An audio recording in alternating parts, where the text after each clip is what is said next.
நாமக்கல் அடுத்த நல்லிய கவுண்டம்புதூரைச் சேர்ந்த மாற்றுத்திறனாளி மாணவர் ராஜா என்பவர் இன்று 10ஆம் வகுப்பு பொதுத் தேர்வு தொடங்க உள்ள நிலையில் தேர்வு எழுத முடியாமல் தவித்து வருகிறார். மாணவரின் இரு கால்களும் செயலிழந்த நிலையில் தனது தாயின் உதவியுடன் பள்ளிக்கு சென்று வருகிறார்.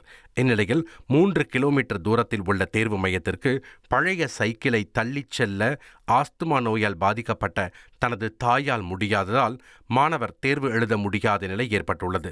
மேலும் மாற்றுத்திறனாளிகள் நலத்துறை சார்பில் வழங்கப்படும் வாகனங்கள் இருந்தாலோ அல்லது யாரேனும் உதவி செய்தால்தான் தன்னால் தேர்வு எழுதச் செல்ல முடியும் என்று மாணவர் தெரிவித்துள்ளார். எங்க அப்பா பேர் மூர்த்தி. எங்க அப்பா குடிபோதையில இறந்துட்டாரு. எங்க அம்மா பேரு பரிமலா. எங்க அம்மாவுக்கு ஆஸ்மா பிரச்சனை இருக்குது. பாத்ரூம்ல தூக்க கஷ்டப்படுறாங்க. எனக்கு சைக்கிள் கொடுத்துருக்காங்க.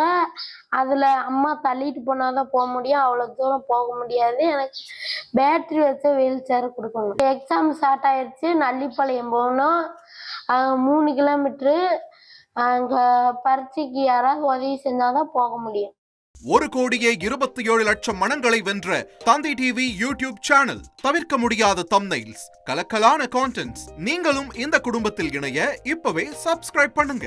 அசுரபலம் கொண்ட எங்கள் டிஜிட்டல் கரங்களில் உங்கள் விளம்பரங்களை சேர்க்க வாட்ஸ்அப் பண்ணுங்க. 8939888378. Email advtthanditv@dttv.in.